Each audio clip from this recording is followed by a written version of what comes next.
the fourth in a series of hearings concerning the allocation and administration of ARRA funding for energy efficiency here in the state of California.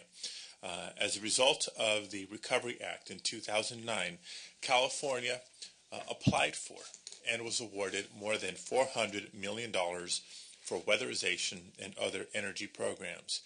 However, only a fraction of the funds have been spent. They were awarded on the condition that they would be fully expended by April 12th of 2012. And at this point, as our state auditor has pointed out, that is at minimum in question, in the eyes of many, in doubt. I repeat, this isn't the first time we've had this conversation.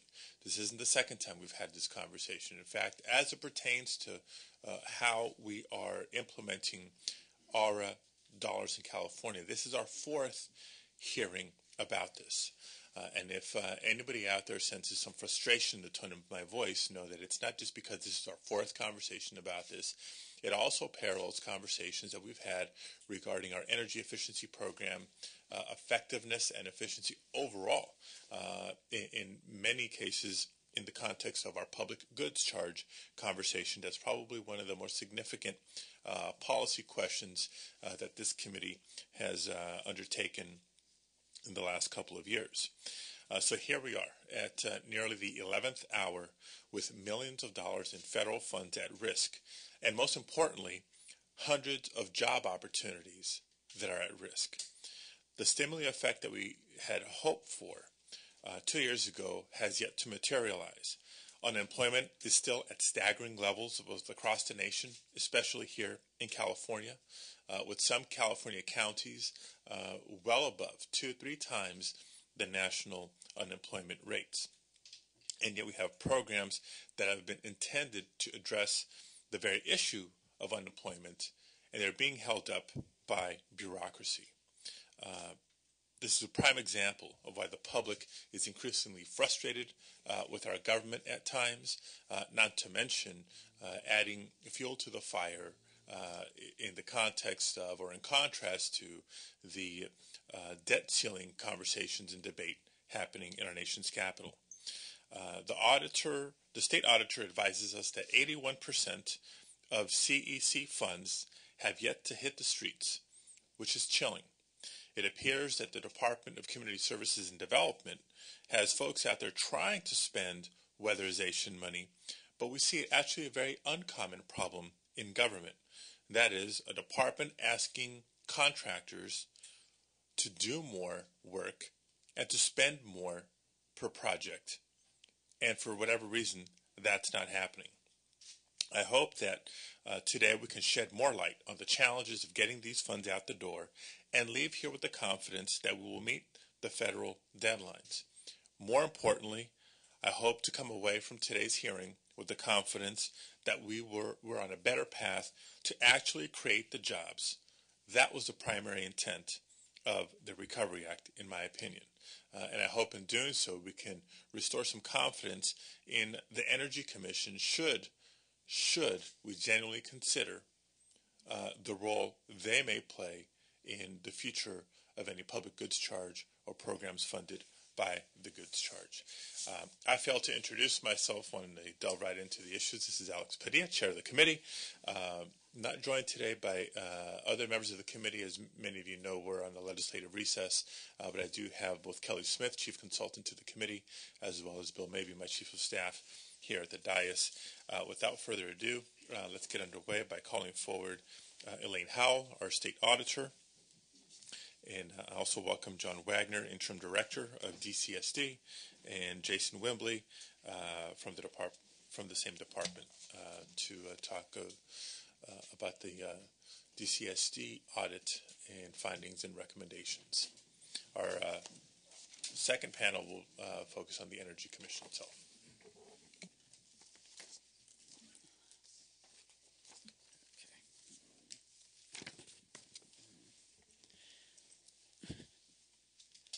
Thank you, Senator. For the record, my name's Elaine Howell. I'm the California State Auditor. And what I'd like to do for you, Senator Padilla, is just very briefly go over the results of a follow-up review, essentially, that we did at Community Services and Development Department related to the weatherization program. As I'm sure you're aware, as a member of the Joint Legislative Audit Committee, we were asked to conduct some audits back in 2009 and in 2010 related to the Recovery Act and how well prepared California agencies would be to administer many of these programs, particularly programs like the weatherization program, which saw a huge influx of funds through the Recovery Act. Typically, weatherization is a much smaller program in California, but with the Recovery Act, California received an award of $186 million. So we conducted some audit work, issued our first report back in 2010, and really did raise concerns about whether or not the department was prepared for such a major influx of funds, and certainly providers out in the community as to whether or not they would be prepared to conduct the weatherization activities that would be necessary. So what the report that we issued in July of this year, just last month, is basically trying to give a status report of how far along has Community Services Development Department done, is how much progress have they made in trying to implement and get these monies, as you indicate, out onto the street. Unfortunately, there's still a significant amount of work that needs to be done. Basically, what we found is that there may be as much as $37 million that could be in jeopardy of the state not using those funds and those funds reverting back to the federal government. The Recovery Act grant itself expires in March of 2012, March 31st of 2012.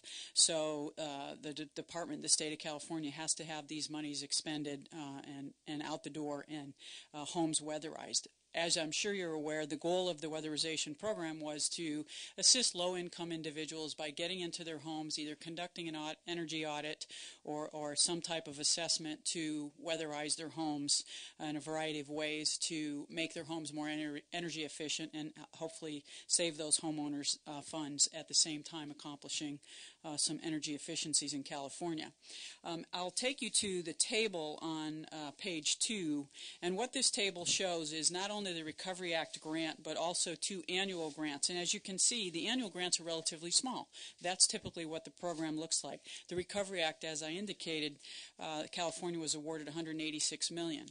As of April 30th of this year, as you can see on the table, the department had awarded $141 million out of $158 million. So we still have about $17 million that hasn't even been awarded to service providers or to entities to weatherize homes.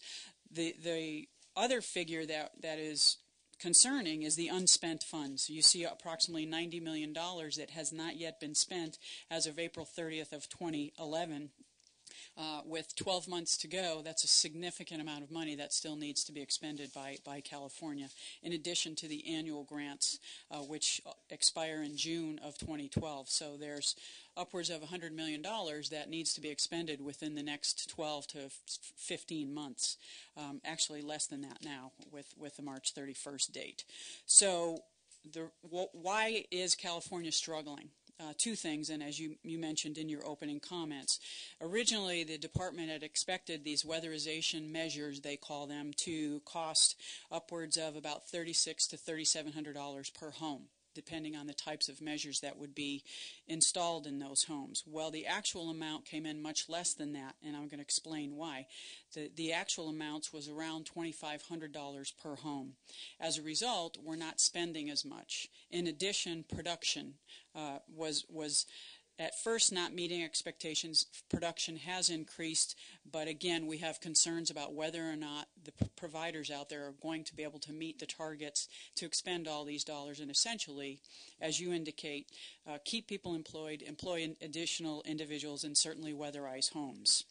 So we have concerns both with the Recovery Act grant and the annual grants as far as whether or not California is going to be able to expend those dollars in time.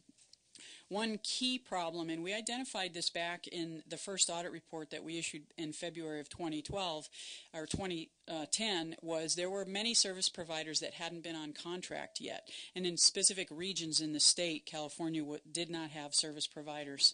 The Bay Area, both the city and county of San Francisco and the Oakland area did not have providers. And then Los Angeles area, certainly there were not enough providers available back then.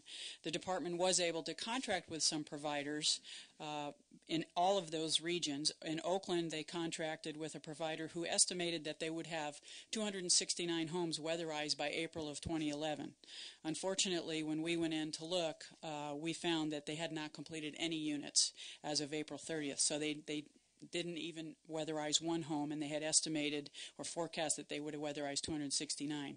We found similar circumstance in City and County of San Francisco. The forecast was 204 units. The actual completion was 0 units. And then in Los Angeles, similar, where they forecast they would have weatherized over 800 homes by May 31st. When we looked at the data, we saw that only 78 units had been weatherized, so falling far short of the expectations in the forecast. And what that means is homes are not being weatherized, and money is not being expended to benefit. The other concern that we had, and U.S. Department of Energy, when they came out and conducted some visits, had concerns about, as I call them, measures, the types of things that were being done. The expectation was that you would go in and either conduct an energy audit or use some existing protocols to determine the types of weatherization measures. And the more you do, the more expensive it's going to be, but certainly the more benefit that low-income family will achieve, and certainly the more jobs you're going to create, the more work you're doing on the homes. And clearly the objective was to increase the energy efficiency of these homes. Well, when the U.S. Department of Energy came out in the fall of 2010, they raised concerns with the department, with CSD, saying basically you're going in, the providers are changing light bulbs, putting CFLs in, putting a blanket on the water heater, low flow shower heads. We're not seeing attic insulation, weather stripping, perhaps modification of air conditioning and heating units, those types of things. The big ticket items were not being conducted. Part of the problem was related to not having the service providers properly trained, but also not getting these new protocols in place and approved by the U.S. Department of Energy. So they worked with U.S. Department of Energy, got some protocols established in the fall of 2010 in October, but Community Services didn't instruct their providers to start using those protocols until 2011. So we're delayed another 4 or 5 months. So the new protocols were supposed to be put in place effective February 1st, 2011. So that's when you would expect to see more of these measures being installed. But unfortunately, when we looked at some of the information CSD provided us, they hadn't fully trained the weatherization workers until April. So again, you have another 2 or 3 month delay. And these are all of the reasons that are causing these dollars to be unspent, and the providers to not be conducting full retrofits or weatherization of homes. So the U.S. Department of Energy conducted a follow-up visit in April of 2011 that we looked at, and again they had concerns about the types of measures that were being done. They weren't seeing these more enhanced measures. They were still seeing the basics, as I referred to, the light bulbs, the shower heads, etc. So what we present in our letter in a couple of tables is 2 things need to happen. Production needs to increase, and or the amount per home needs to increase. So if you look at page 5 of the letter report that we issued at table 3, the average monthly production thus far, and we looked at from a 1-year window, April 2010 to April 2011, under the Recovery Act, we're seeing about 1,877 homes being weatherized. So what their capacity going forward would be is about 20,000 homes. If they still spend the average of $2,500 per home, they're going to fall about 14,000 units short, because you would need to weatherize 35,000 homes, but currently their capacity is only about 20,000 homes. So if we don't increase production, we're going to fall short, but we also need to increase the average cost of those homes, and the way to do that is to install additional measures, and that's what Table 4 talks about. Table 4 is saying we have about $90 million left. The capacity is only 20,000 homes. If you still spend about $2,500 per home, we're going to fall far short. We would be about that $37 million, as I indicated, would be left on the table. So to be able to expend those dollars, staying at the same pace, the same number of units or homes being weatherized, the measures would have to be costing a little over $4,000, which means they need to be installing more types of energy efficient measures in these homes. So we have serious concerns because we have been looking at this for about a year and a half. Like I said, we issued the first audit in February of 2010. We raised concerns about the number of service providers back then, their forecasts for the number of homes that would be weatherized. And certainly the U.S. Department of Energy has also come out and looked at some of the activity that's been done and raised concerns about whether or not California is going to be able to achieve its original goal of weatherizing thousands of homes and providing services to low-income families, but also to create the jobs that we had hoped to create in California through this program. So that's kind of a high-level overview of the letter report that we issued this past July, last month. So I can stop there and answer any questions you might have, Senator. I do have a couple questions, sure. But I'd want to give the department a chance to sort of present on their behalf. And let me toss the first question at them, and you can respond to this and then continue with what you'd like to share today. But if the department can't achieve the numbers we thought we could once upon a time, that's okay. Just tell us on a timely basis so that we have the option and can exercise the option of redirecting the funds to areas where we can get the money on the street, put people back to work, and achieve the energy savings through other strategies to actually achieve the energy savings. So in your mind, what's the time frame for making that determination of switching gears? Mr. Chairman, my name is John Wagner. I'm the director of the California Department of Community Services and Development, and I will address your question through my testimony. I think we have, since the BSA letter, updated numbers on the production and the costs that have increased since the April timeframe when the analysis was done. And we anticipate, and we have a number of efforts underway at the department to try to drive up both the units per month that our providers are able to weatherize, and also the costs, as the auditor mentioned, through implementation of the new protocols or measures that have been rolled out in April. So, and if all else fails, as far as what I'm going to address in our efforts at the department, the administration has sought and officially requested an extension for these funds. As you likely know, that in the beginning of the implementation, there was significant delay caused by requirements on these ARRA dollars that were very different from the weatherization program the department historically had administered. And so working with our federal partners, and over the course of the next few days we're meeting with them, we're seeking an opportunity to extend the expenditures of those ARRA funds. Okay. Let me just comment on those two things quickly, and then please get to the substance of your presentation. The requirements on ARRA dollars different than dollars you've utilized before for weatherization. I assume it's at the administrative level, not at the actually work being done in a home level? It's the administrative level in the sense of things like Davis-Bacon prevailing wages that are required of these funds that weren't required of traditional ARRA. And I also have the true expert in the department on our energy programs, Jason Wimbley, who oversees the energy section, and I'd like to ask him if there's anything else.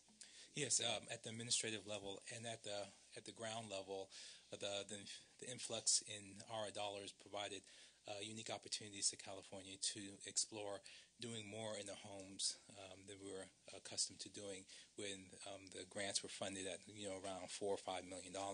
So we're exploring avenues like multifamily dwellings, affordable housing, where we're looking at whole building retrofits. So that's a new aspect to the program that we're implementing. And I don't want to be too insensitive to that, but just know that from my point of view, this conversation goes back to when ARRA was being discussed and negotiated, even before a final vote in Congress on ARRA, when we had not only a hearing of this committee, but joint with our assembly counterparts, trying to weigh in on what our applications should look like.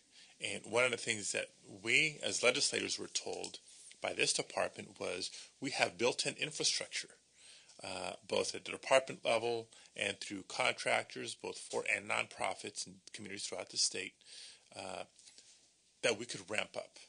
And I get that $5 million versus $125 million is more than just a ramp up. But that's what the department was arguing to us and what we argued to the federal government when we wanted to compete for the funding. And so we got the funding. We got what we were asking for.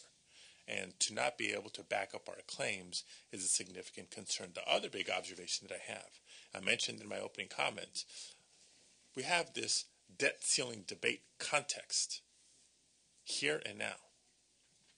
And while everybody in Congress, particularly our Republican counterparts, are looking for every nickel and dime that can be cut, we should not be in the business of giving them low-hanging fruit to cut or sweep back. Go ahead. Mr. Chairman, I think that's a critical point, and I do want to address that because the department has endeavored to continue to work on ways, as I mentioned, increase production and the cost per production to minimize any dollars that would remain in Washington and provide that low-hanging fruit you're talking about. So with that, again, I am currently the interim director and was appointed to this position about 2 months ago. And I'd like to just provide some few general brief comments and take any questions you have, and also draw on the expertise of Jason, who's with me here today. Coming to CSD from the Department of Social Services very recently, I'm incredibly cognizant of the importance of the federal ARRA, or Recovery Act funding, and the opportunity that those dollars provide to low-income families across California.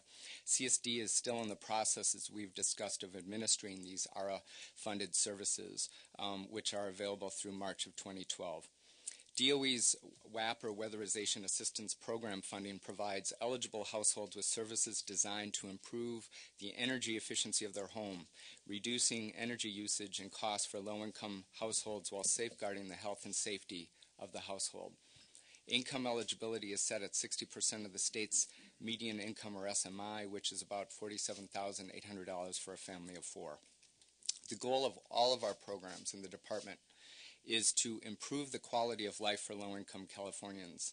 This is generally achieved under the Weatherization Program by reducing the energy burden of low-income households, but also requires that emergency health and safety measures are resolved before any weatherization work can be conducted.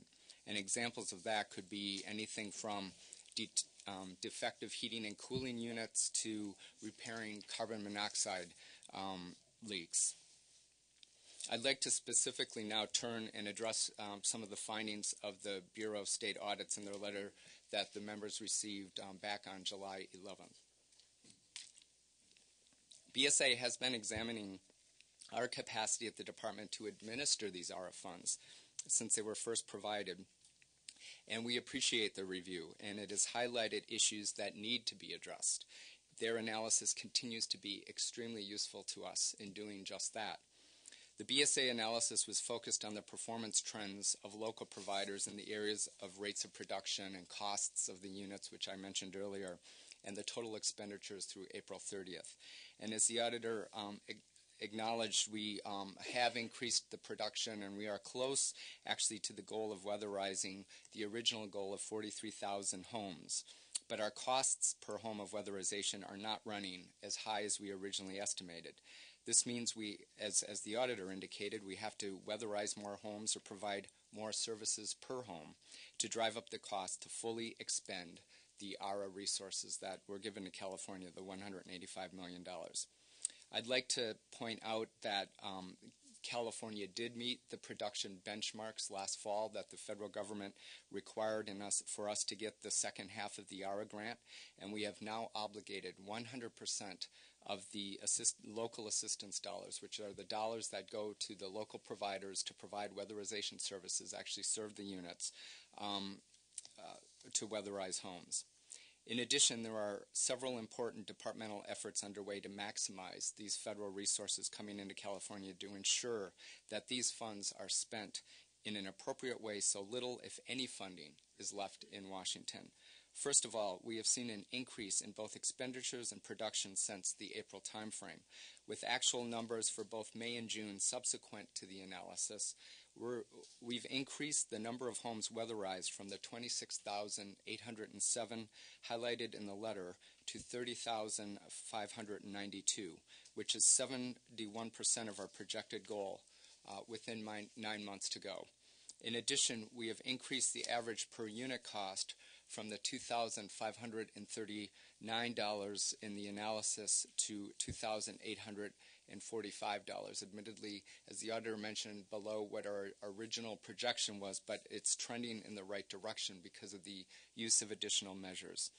Given these actual data at the current production and expenditure rate, our analysis would show that approximately that the BSA's identified $37 million at risk at this current production rate would be lowered to $22 million.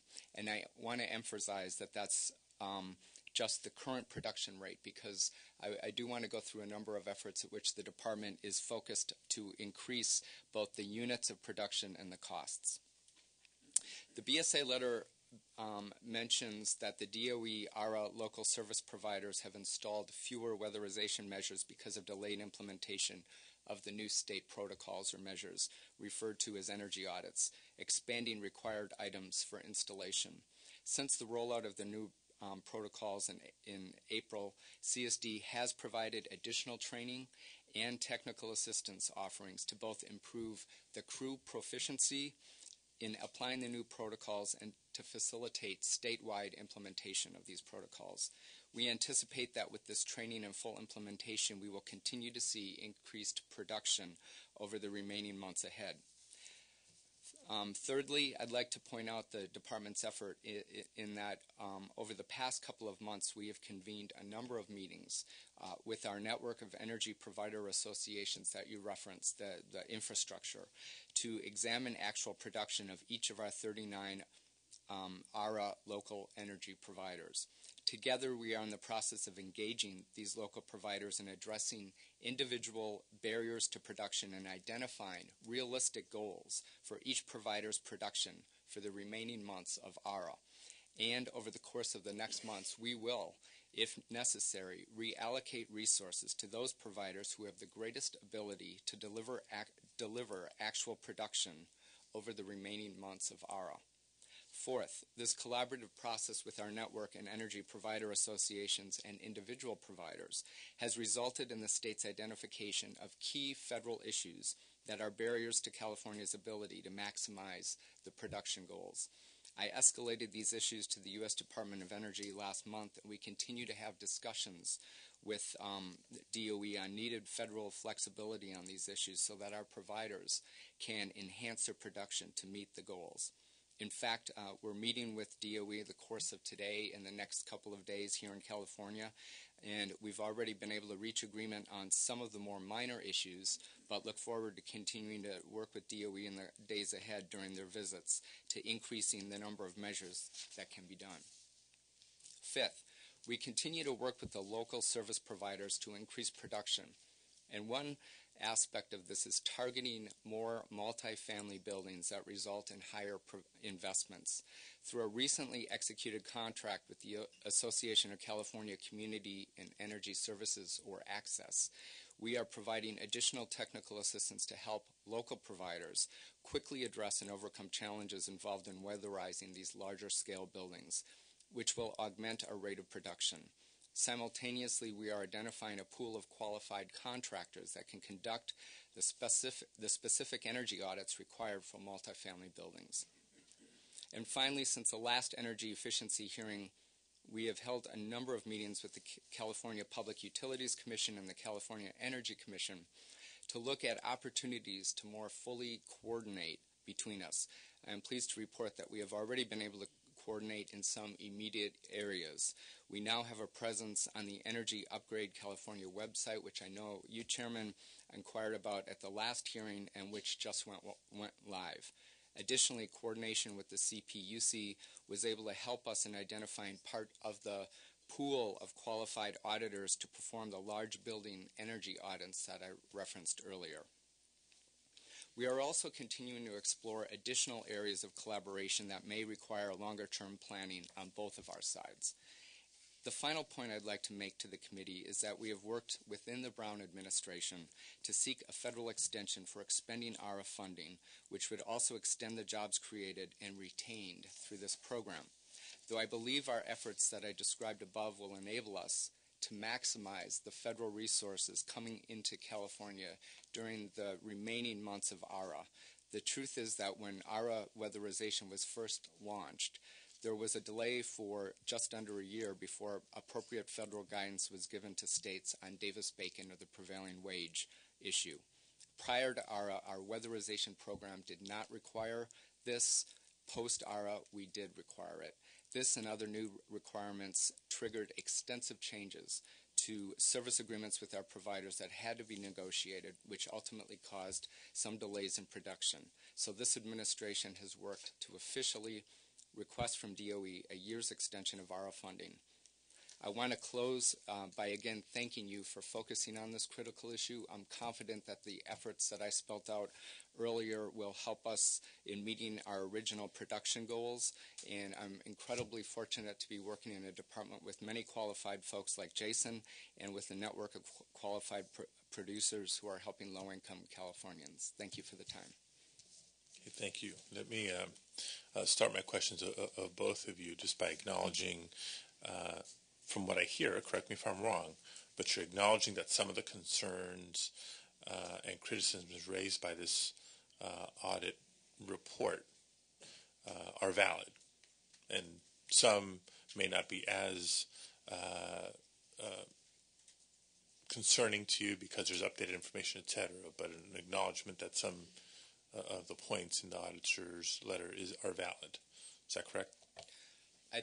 As I indicated, I think the analysis that the auditor provided is extremely helpful in focusing on some challenges that remain for us, and we agree with those challenges. I'm just thanking you for that because unlike other entities that have testified in front of this committee from time to time, that's a much healthier attitude to take if we're concerned about being constructive going forward.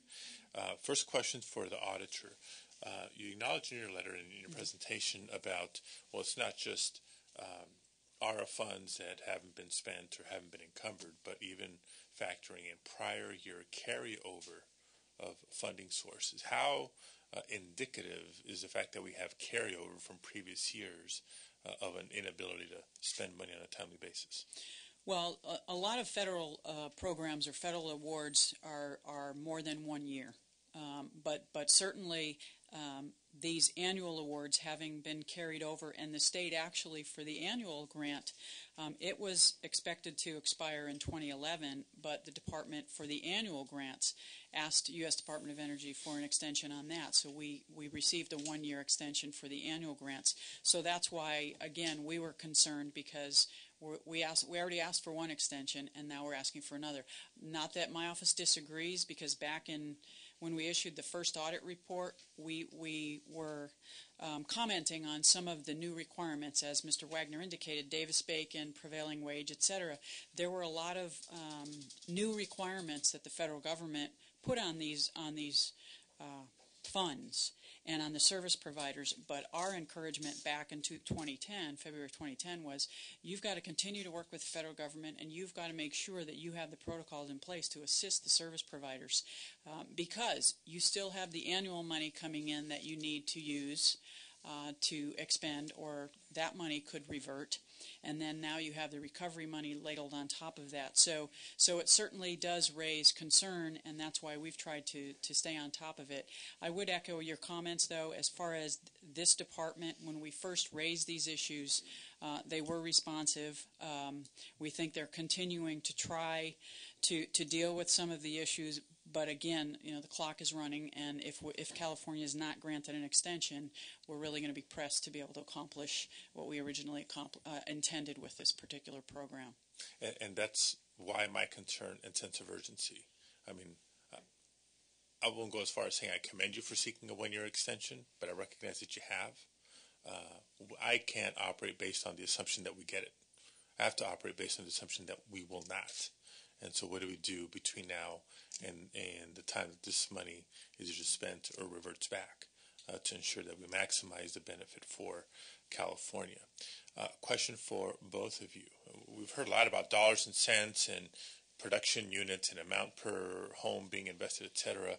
Where in here do I point to the number of jobs that are being created or not being created as a result of not moving this money? Well, in this report, we didn't discuss jobs. We issued a different audit report last December when we were looking at jobs, and that was one of the concerns that we had is if you're not, for a variety of programs, if you're not expending the dollars, then you're not getting the funds out in the street and you're not providing funds to these service providers. One of the big concerns that we had, that we raised in the February 2010 report and again raised when we got status reports, is some of these service providers for which CSD had not contracted hadn't entered into agreements, the ones in Oakland, in San Francisco, and Los Angeles. It's like you have got to get those providers on board and get them under contract so that they can hire more individuals, get those individuals trained so that they have the capacity to weatherize more homes. So we don't have specific numbers in here, but I think in seeing how long it's taken the state to get some providers on board and certainly to get the number of homes weatherized, really there's a correlation to the number of jobs that perhaps could have and have not been created. And I know at some level that's part of the reporting requirements back to the federal government as these monies are spent and ARRA winds down to a close. So if at some point we're collecting that data, I think it's helpful between now and the end of the program to know if monies have not been spent. That's what brings us here today, to know in a real-time basis this percentage of money has been, and here's the jobs associated with that. And are we on track, not from a dollars and cents perspective, but from a jobs perspective, or are we not on track? And even as we're adjusting our plans, our expenditure plans, are we adjusting in a way that creates more jobs, stays static, creates less jobs because of how we're redirecting funding? I think that would be certainly very helpful to me. Did the department want to comment on that question? The only thing to add, and we'd be happy to follow up in looking at the information you've just requested, Mr. Chairman, the only thing I would add is the administration's request to extend the deadline. I wholeheartedly agree, which is why the department is undertaking the 5 or 6 efforts that I outlined parallel to seeking the extension, so that we're almost looking at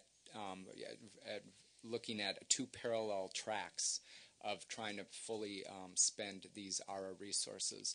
The benefit of an extension would be on the jobs front, that what many of our providers say could potentially happen with the end of ARRA, the loss of jobs could be pushed off for a further amount of time to weather the current economic downturn even longer. So I would just acknowledge that that would be a side benefit to the extension, but we are fully exploring all of the options that I mentioned should we not get the extension. Yeah. The counter argument being the more people get back to work sooner rather than later, that's the economic recovery we're talking about. I wanted to ask a question again to both of you from sort of a post-work being done measurement and evaluation standpoint. When we had our prior hearing on our energy efficiency programs, some which are handled at the Energy Commission, some which are handled or overseen by the PUC, one of the common threads in trying to gauge the effectiveness of the programs is inconsistency, in some cases a lack of, after the work's been done, who's going back to check if there's actually a reduction in energy consumption for that particular home. Are we looking at a bill from 1 month to the next, or from 1 year to the next? It's tied with something that you guys mentioned on the cost per home issue. The low-ticket items seem to be easy and are more frequently done. The bigger ticket items are not, which seems to me that the bigger ticket items are also the source for more potential energy savings. So it would seem to me, again, to be a built-in incentive to put more money into each home, bigger ticket items, for the sake of the job training, job skill, longevity of it, as well as the energy consumption. Yet that's exactly what we're not seeing despite a recent trend in the last couple of months. I'd like to, before turning it over to Jason, I would like to acknowledge that the new protocols or measures that we've discussed do incorporate many more of those priority or big ticket items that you mentioned. But the energy consumption reductions, are they or are they not part of our our data reporting requirement back to the feds? My understanding is that they are. Currently, they are not. So on the federal side, the federal rules that guide the selection of the cost-effective measures that are applied to each dwelling is driven by an audit which factors climate, the housing construction, fuel costs, etc. So by using that as an upfront guide, we'll determine that the measures that are installed meet that litmus test and meet a certain threshold of savings to investment. So we don't necessarily provide to the feds, any type of quantification on the energy savings. It's just assumed that savings will occur, by following the protocols correctly. But just to touch on your point in terms of how we can achieve maximum energy savings, a lot of it's going to be looked at in terms of climate areas. So in the more temperate climates, you're not going to see the level of investment as well as the deeper energy savings because the opportunities are just not there. But where you look at some of the more extreme climate zones, whether in northern and southern California, you would see the new protocols have the type of effect that we're anticipating. And hopefully that will come to fruition as we start to analyze the numbers going forward. Good segue to my next question. And I think in part response to my question about at what point do we just switch gears? What's the time frame for that determination? What I heard in your presentation was, we have, I believe you said 39 local providers, and if some are found to not be performing, then we'll redirect the funding to those who are. Are there parts of the state where you have an geographic overlap of providers, or do we have certain providers in charge of certain areas of the state only? So if you redirect, are we going to have swaths of the state that are just not going to get the energy efficiency investments and upgrades, or are you going to pull a provider out of that territory and replace them with somebody else? It would be more of the latter, where the current makeup of our network, we have providers that serve a designated service area. So as we look at the reallocation of funds or the movement of dollars, more than likely it will result in the physical movement of money from one service area to another.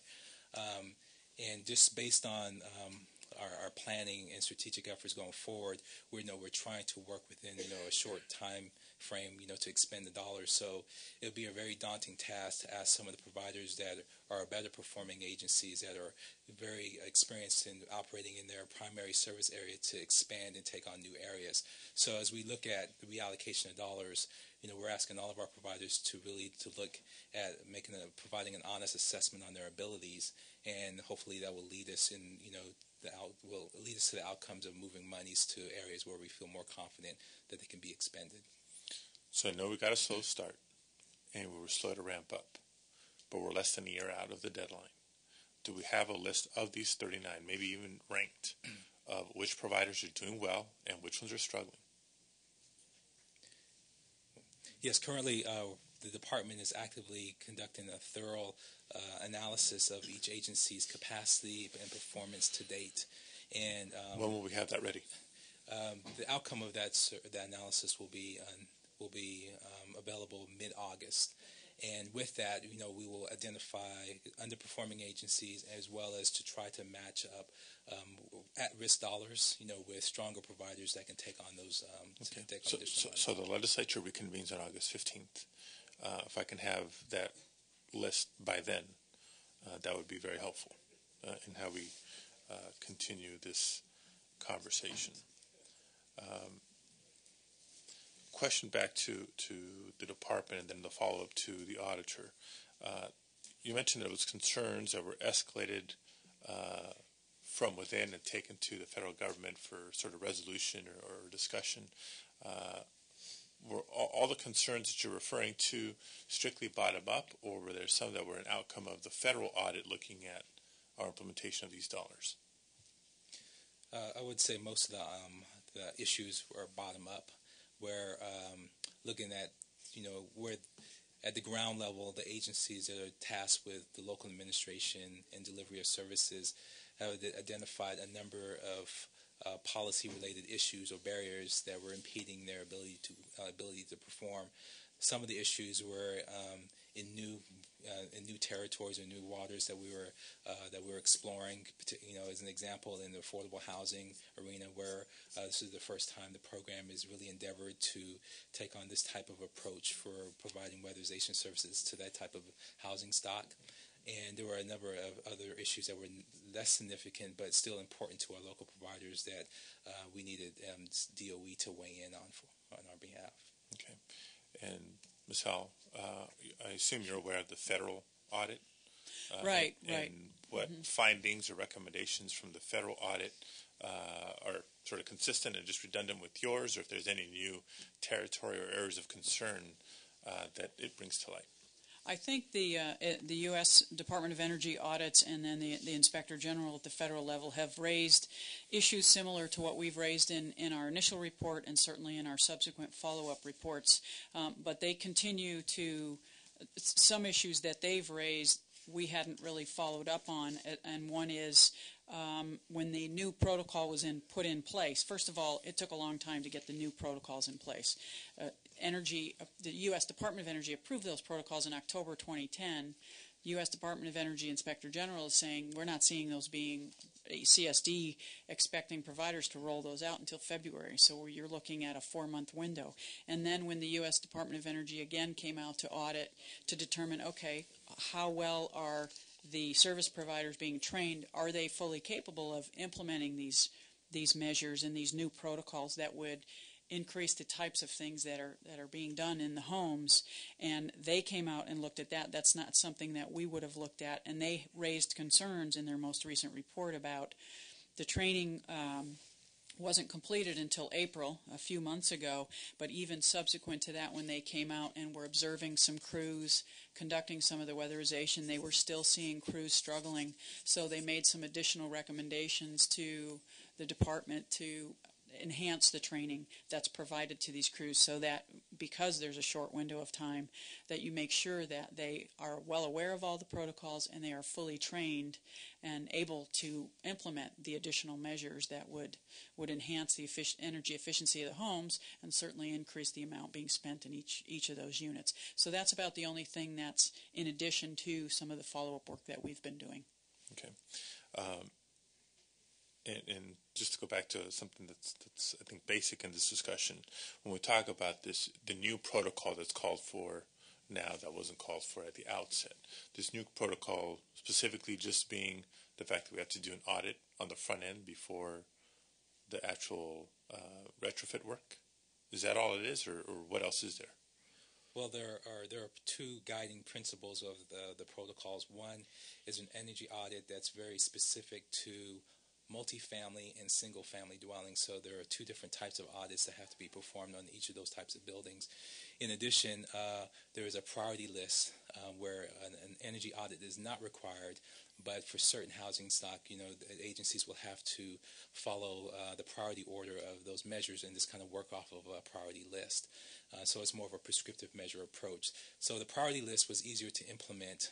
The energy audit was a bit more challenging because of, it's a computer-generated or simulated audit which requires a lot of information gathering and measurements of the home or the building that they're electing to weatherize, and then the audit will have to generate a list of the most cost-effective measures, and it goes from there. So what we've been challenged with is trying to figure out strategically where the audit, serves the program best in terms of affording the most opportunity to provide, more comprehensive forms of weatherization services that can provide deeper energy savings and more complete services.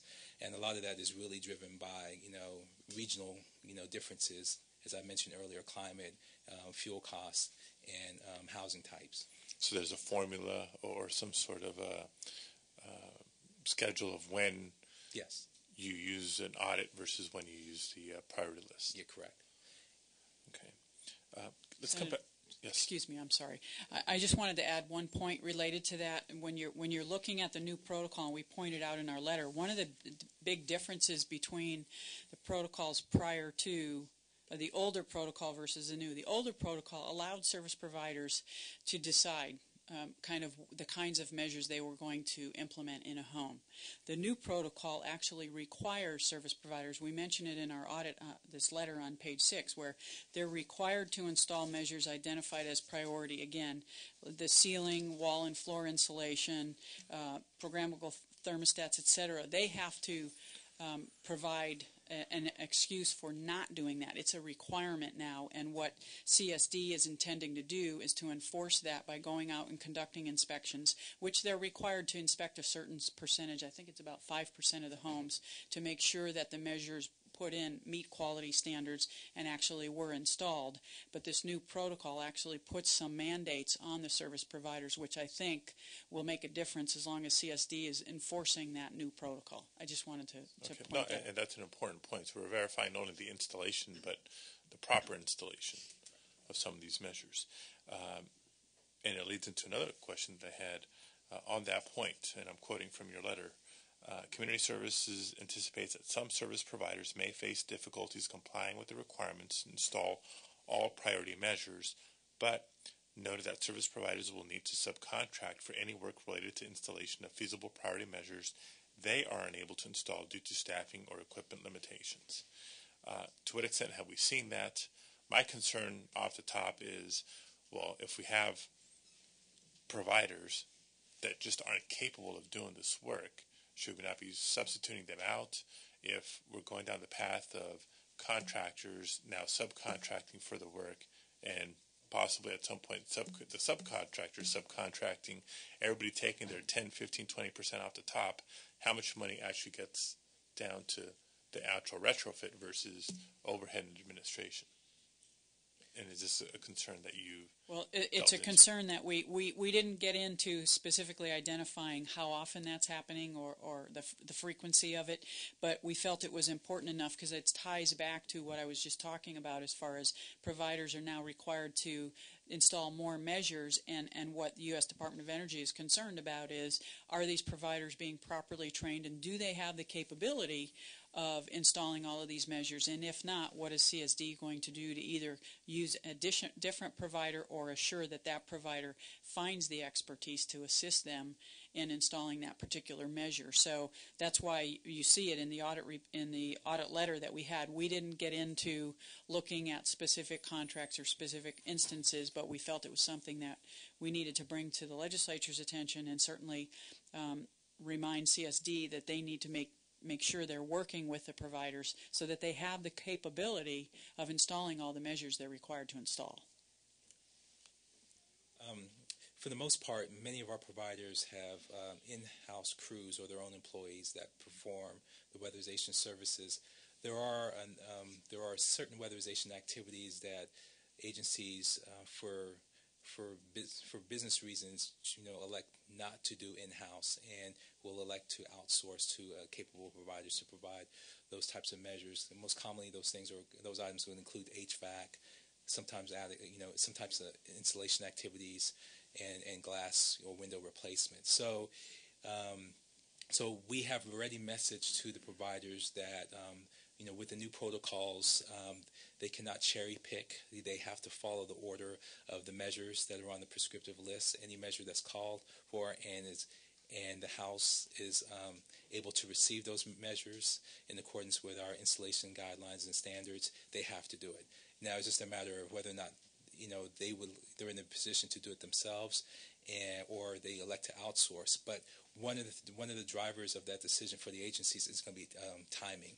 If they feel that they're capable of doing it, but they have to train their staff, is going to take a couple months to train their staff to perform these activities. That's too long. So they're going to have to immediately outsource and find capable contractors, which I don't think there's an area where there are not subcontractors available to do certain work under the weatherization program.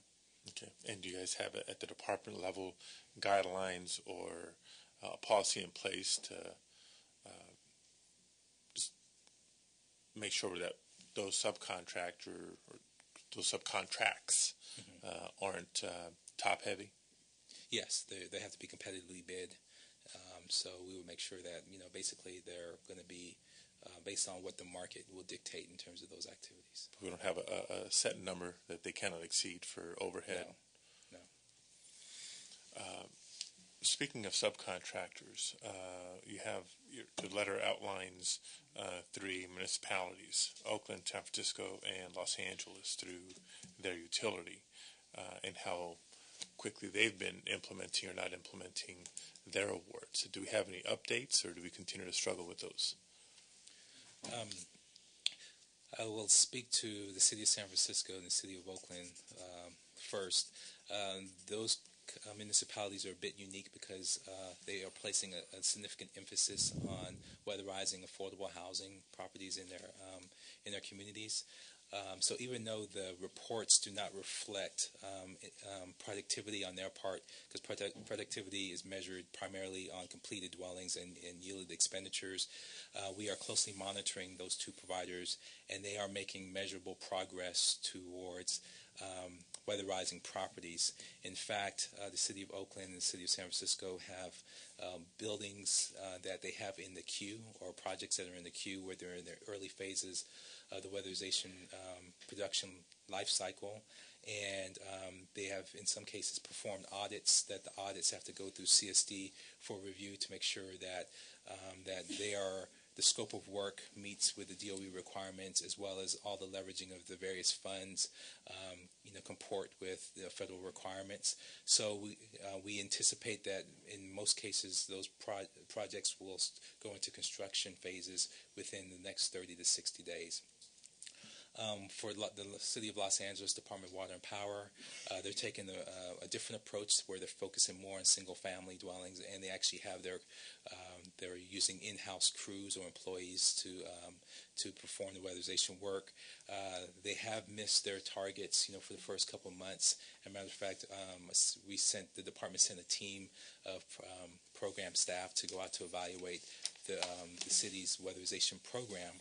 And we've identified that they do have a trained workforce in place. There were a couple of barriers with qualifying eligible properties, which they plan to address through the hiring of additional staff. And they too have a number of properties or projects that are in the queue in various stages of assessment, in work phase, as well as they anticipate submitting, probably close to 250 to 300 units within the next 30 days. So we're starting to see, measurable progress with all 3 municipalities. Let me explain why I asked this question specifically, to see if we had any updates from those 3 entities. First of all, I assume they're in the letter for a reason. Second, the way I read that section of the letter, a couple of statistics jump out at me as huge red flags.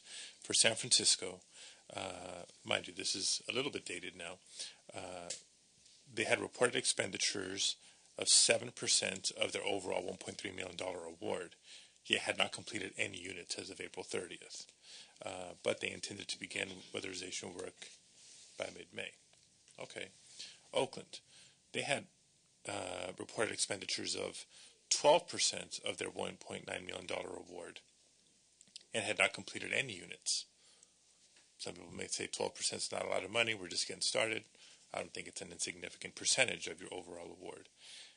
Los Angeles Department of Water and Power reported expenditures of $2 million, representing 43% of its award, and had only weatherized 78 units, which was 9.7% of its planned production.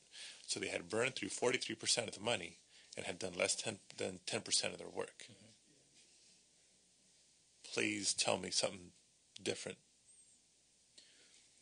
Well, for the city of Oakland and city of San Francisco, one of the major differences with those municipality contracts is the way they plan to administer and deliver weatherization services. So unlike, most of our providers that, utilize in-house crews or employees to carry out work, they are actually outsourcing all of the work for the multifamily properties. So they've done competitive bids or NOFAs, Notice of Funding Opportunities. The responders have submitted their interests as well as the eligible properties. So as they're moving a large number of projects through their pipeline. So we will probably see expenditures and unit production coming in the masses, over the next several months. The City of Los Angeles Department of Water and Power, yes, your observations are spot on, and in that most of those expenditures are front-loaded costs to build the infrastructure to carry out the delivery weatherization. So now we're just placing emphasis on their ability to deliver on weatherized dwellings, which will hopefully amortize all of those front-loaded costs to the program and bring their numbers into more of the norm when it comes to their unit averages. Right now, their unit averages are very excessive because of all of the front-loaded costs for admin, infrastructure building, training up of their weatherization workforce, which comes at a significant expense to the program, which all of our providers went through that type of ramp up, and their expenditures displayed the same way until they actually got to the point where they're starting to amortize those costs over their units. And let's just talk about LADWP for a second here. Do they reflect the dynamic we've been talking about since the beginning? Just basically going after the easy retrofits, the less costly and therefore less energy reductions to be gained retrofits versus the bigger ticket items? Because if that's the case, fine, they're now ramping up. Mm-hmm. But as we've made this overall push to do more of the big ticket items that are now required through the new protocols, the cost per unit is going to be significantly higher. They've already burned through 43% of their award. They're going to be able to do just that many less homes or projects with the balance of the money. Right. We've had a number of conversations with the City Los Angeles Department of Water and Power, and we actually had discussions to where we express the same concerns with their unit averages, because you're exactly right in terms of you look at the front-loaded costs to the program already, and if they are only going to weatherize a small number of units, it's going to produce extraordinarily high unit averages with so basically you're going to have this this imbalance between their expenditures and the actual weatherization services that they're delivering on. They actually committed to us that they will bring those. They will fall within the normal unit average target, which is around $2,700, and they're going to do that by leveraging some of the admin dollars using to the program, using other funds and whatnot. So they have to be very strategic in terms of the homes that they elect to weatherize, because they're going to have to find the units where they actually have profiles on their own customers, where they're reporting large usage or energy consumption, and those are the homes that they're trying to target, in their outreach, and delivery weatherization services. So they would have to do a combination of those things to bring their unit averages in line with the rest of the network. Okay. Well, in addition to the jobs data, in addition to the performance ranking of your local providers, let me ask you for updates on Oakland, San Francisco, and Department of Water and Power on August 15th. Okay. Ms. Howell, anything further? The only thing I would add on that is that your observations are absolutely correct, and the reason we raised these as concerns is because these were the regions that we had identified back in 2010 when we issued the first report, where they hadn't entered into contracts, and these are entities for which the CSD ultimately did enter into a contract with these service providers, but that was back in June of 2010. So it's a year later, and we're still not seeing homes weatherized. Hopefully, these providers in these regions can start to weatherize homes. The other point that we have in the letter that I wanted to bring to your attention, if you hadn't seen it, is the $2 million.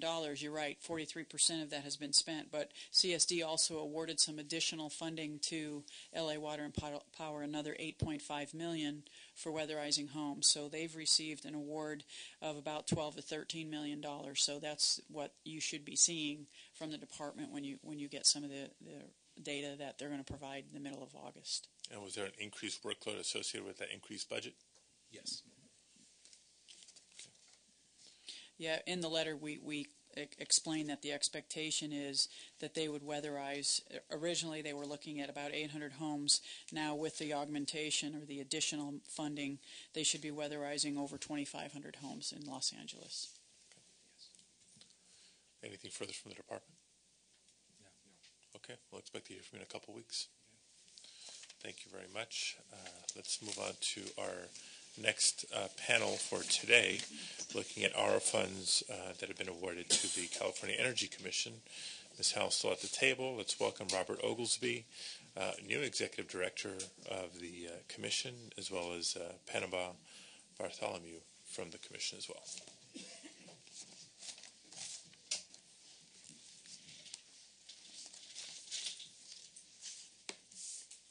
Thank you, Senator. Sorry about that. Again, for the record, my name's Elaine Howell. I'll be talking about the California Energy Commission, the State Energy Program, again, a similar program that we were asked to look at by the Joint Legislative Audit Committee because another similar program to weatherization where the state of California applied for and received a significant amount of money. The award for the State Energy Program was $226 million. This Recovery Act grant expires April 30th of 2012, so we have about 9 months still available to use up the funds and implement the various programs for which this money was earmarked. We issued our first report related to the Energy Commission and its ability or whether or not it was fully prepared to implement this particular program back in December of 2009. And we raised some pretty significant concerns then as to capacity, not only of their staff, and that's not to be disrespectful, that's just did they have sufficient staff to be able to administer all of these various programs and make sure that they develop the guidelines and the protocols and put processes in place to award these funds for the various programs that they had intended to implement. In our letter, we just have one table, so it would be relatively easy for me to step you through it. It's on page 2, and as you can see in the letter, the first column shows the total award, so that's the $226 million spread among various programs and some program administration at the bottom. The second column over are expenditures that the Energy Commission actually reported as of June 9th of 2011, a couple of months ago, and you're seeing about $70 million, $69.9 million, which represents about 31% of the 226. But what we did is we went and we said, okay, how much of that has actually been spent? And it really is kind of a semantics as far as the definition of an expenditure. In some cases, the Energy Commission would consider an expenditure where they've awarded funds to the Department of General Services to retrofit state buildings. At the Energy Commission, they would consider that an expenditure. We're not considering that an expenditure until DGS actually spends the money and something gets done. So you were going to... No, I just wanted to interject because I know Mr. Oglesby is getting ready to present after you. Just know that there may be an Energy Commission definition of spent, an auditor definition of spent, a Federal Department of Energy definition of spent. The definition I go by is that 12% unemployment rate. If someone that could be working isn't working because that money hasn't moved where it needs to be, the money has not been spent. Once that person is working again, that money's been spent.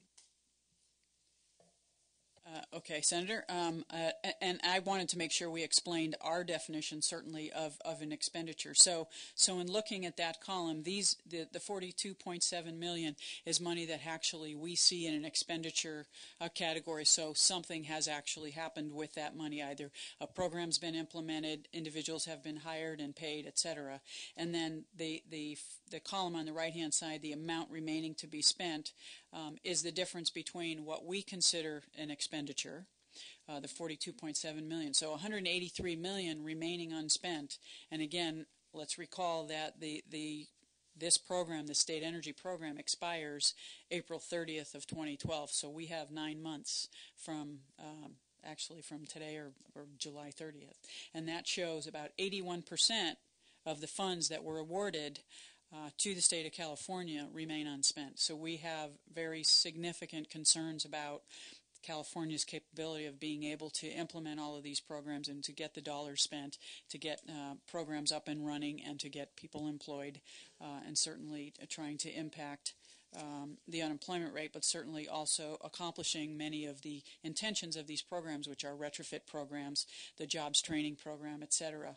On the far right-hand column, you'll see the programs that have significant underspending. I mean, the ones that are in mid 80 to 90%, upwards of 98% of the dollars have not been spent.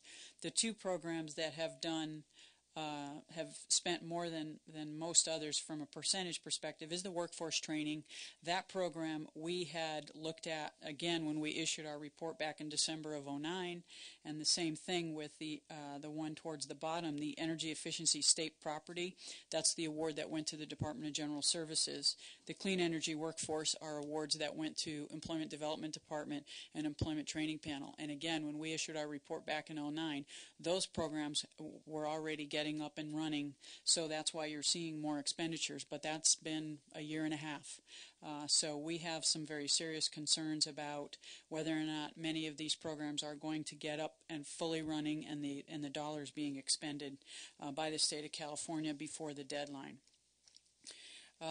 I can go through the various programs, but really in a nutshell, we wanted to present this in this table, some of the information that we've received from the Energy Commission related to some of these programs. Again, we still have concerns about the ability to get loans awarded, the definition of expenditure, right, as you indicated. In some cases, for example, the Clean Energy Business Finance Program, they're indicating $11.7 million spent. If you look at our expenditure, it's $500,000. Their definition, again, is, well, there have been loans awarded. That doesn't necessarily mean that a program has been implemented and that individuals have been hired and that program's been put into place. This $500,000 in expenditures is basically administrative expenditures. So, again, this letter was intended to really raise concerns about how far along and how long this has been going on, and the short window of time that California has to get these dollars out on the street and expended before they revert back to the federal government. So I can go into more detail if necessary, but I think that kind of in a nutshell tells you what our concerns are. Okay, thank you. We will have questions on this audit, but let's hear from the Commission, beginning with the same question I asked the previous panel. At what point do we switch gears here if we can't get the money out the door, putting people back to work through the strategies initially adopted? Then the legislature wants a timely opportunity to redirect those funds if necessary. Understood. Rob Oglesby, Executive Director for the Energy Commission. Congratulations. Well, thank you very much. It's been about 6 weeks since I assumed this role, and I've spent a good deal of that 6 weeks getting a handle on this entire program and how we're doing on that program. And the fact of the matter is we're spending a great deal of time monitoring the progress. All the money has been contracted for, the money has been awarded, so now it's a matter of making sure the work gets done and doing some triage to determine programs that are lagging behind and are candidates for reallocation of funds. If you allow me, I'd like to go through a very brief statement and cover Sure. much of this that you're waiting to hear. I'd like to preface my remarks by committing to a cooperative and transparent relationship with the legislature on all of the programs administered by the Energy Commission. To that end, I look forward to working with your office and other legislative stakeholders to ensure programs are developed and administered in accord with legislative intent. Let me now turn to the matter of hand, this audit and the audit letter in particular on July 14th, assessing the Energy Commission's progress on administration of the ARRA funds. The most prominent observation by the Bureau of State Audits is the large unexpended state energy program fund balance. Currently, all the funds, $226 million, have been encumbered and contracts have been entered into with award recipients. The Energy Commission pays ARRA award recipients on invoices submitted only after the work has been completed. And that's a key point for our discussion here today about when the money is expended, because it has to be invoiced before we report it as being expended in this case. Staff is working with recipients to be timelier in their invoicing process to draw down funds more quickly. Nevertheless, a great deal of work by recipients remains to be completed within a very compressed time frame. Under federal guidelines, the recipients must complete their installations or retrofits by April 30, 2012. As expected, program expenditures have been accelerating this summer as project installations are finished and invoices submitted. The Bureau of State Audits commented they could not verify the Commission's effort to monitor the status of projects. The Energy Commission staff provided the Bureau with its best evidence of documentation related to the project monitoring, including materials from the monitoring training that every Commission project manager attended, lists of subrecipients scheduled for on-site monitoring performed by our CPA contractor, Perry Smith, and demonstrations of our internal project monitoring systems. Project managers use the Project Information Management System and the Energy Commission ARRA reporting system to keep track of project invoices, job creation, and project status. In addition, staff receives monthly progress reports from each subrecipient and provides technical assistance. We provided the state auditor, as well as your committee, a more detailed response today. I apologize for only getting it to you today, but it has a great deal more detail to respond to the issues that were raised in the auditor's letter. But let me add this. To bolster oversight and accountability, the Energy Commission has engaged the Department of Finance, Office of State Audits, to independently verify progress made on ARRA-funded projects under the State Energy Program. In addition, the Commission will provide monthly project status reports that clearly track progress. We will continue to monitor every project to identify issues and offer assistance to the recipients. However, when the Commission discovers projects that are likely to fall short in fulfilling their obligations, unspent funds are redirected to projects that are demonstrating a better track record. For example, in June, $7.2 million was reallocated to 3 existing high-performing projects. Additionally, the Commission is reallocating $1.3 million from the Employment Training Panel on the Job Workforce Training Project to the Employment Development Department Green Jobs Training Project. As a precaution, the Commission also has authorized up to an additional $6.3 million to be quickly reallocated if needed. The Energy Commission is committed to ensuring that all the ARRA projects will be completed by the federal deadline and the full range of energy and employment benefits are achieved. I have Energy Commission staff here to respond to any detailed questions you may have. That concludes my formal statement. Well, I commend you for your willingness to want to work with others. Your opening comments and your step in bringing in other state entities, the Department of Finance specifically. But let me ask you, how many total employees do you have at the Energy Commission? Total employees? Yeah. We have 600 positions. We have about 500 in staff now. Okay, that's pretty good sized staff. And I know not everybody's focused on just this, but you have different divisions, different units, different programs, etc. It's not just 1 or 2 people working on this, right? Of course not. Okay, so you have a healthy amount of staff. We have a healthy amount of staff, and we've augmented our resources with some contract workers.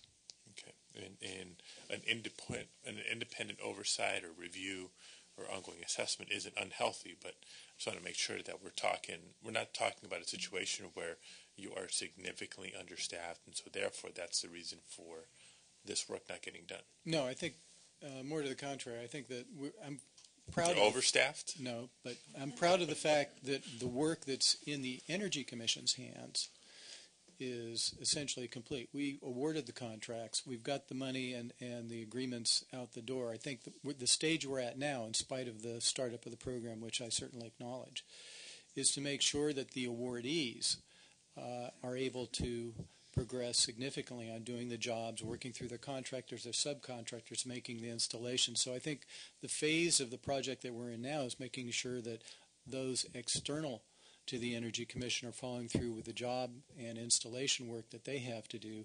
The Energy Commission's jobs right now is to do the monitoring and project management, and I think we're adequately staffed to do that role. So before I get into more specific questions, looking back at the auditor's letter here, are there inaccuracies in your opinion, any errors in your opinion on their observations, findings, and recommendations? Let me answer that really clearly on this. I think the sense, and we have more recent information than this, the sense of the auditor's report is dead on. There's a great deal of money that has not gone out the door that needs to go out the door. It goes out the door at the point it's invoiced. So there's work in the field being done. The invoices have to come up from the subcontractors to the contractors to the jurisdiction that received the award and then to us, and then it gets marked off as being expended to really get to your direct question earlier. There are a few corrections or miscommunications that were included in that. I think those are secondary issues. I think the overarching issue is the fact that there's a great deal of money in our accounts that needs to move out of our accounts and into the field before the deadline. And that's how I took your comment more in response. Not that the auditor is inaccurate or wrong in any way, but doesn't reflect the dynamic of the money goes out the door after the work's been done, not beforehand, not during, et cetera, et cetera. That's to put it in Yes. simple terms. And I'm not saying that's not true. What I'm having trouble with is imagining a city, a county, or a school district that's an award recipient not eagerly invoicing on a timely basis, because it's not like the state hasn't been whacking their budgets for the last several years in a row. If there's a business out there that's an award recipient, for-profit or non-profit, to do this work, it's not like they don't have an incentive to invoice on a very timely basis, because last I checked, credit markets, the loan climate out there isn't exactly very friendly. So from a very sheer cash flow point of view, it would seem to me everybody in the world has an incentive to invoice on a very timely basis, yet the Energy Commission's here saying, well, our folks aren't invoicing frequently enough or on a timely basis. Let me clarify that point, because I did also testify there's a great deal of work that remains to be done. So it's not just a matter of paperwork delay and invoicing. I didn't mean to communicate that that's the exclusive reason why there's a large balance in our account. But in addition to having a great deal of work needing to be done, even after the work is done, it takes a while for the invoices to go up through the processes. Some jurisdictions are more timely than other jurisdictions, and even some small businesses that are the end contractors have costs of preparing the invoices that it may encourage them to aggregate those costs and do billings rather than on a daily basis. Some of these guys are pretty small, and they're not doing daily invoicing for their work, for example, or even weekly invoicing. So there's some of that. But let me clarify, there's a great deal of work that remains to be done. But in addition to that, once the work is done, the process lags a bit because of the need to have the invoices go through the process. And there are some jurisdictions, as I mentioned, that are more timely than others, and we're reaching out to them directly to encourage them to get their invoices to us now.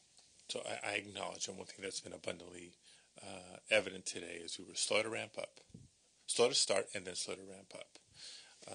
The way the contracts were structured, as you said, all the money's been encumbered. It's just a matter of the work getting done now. You're monitoring it. But we're less than a year away from our deadline. Were there benchmarks or milestones built into the contracts that are not being met?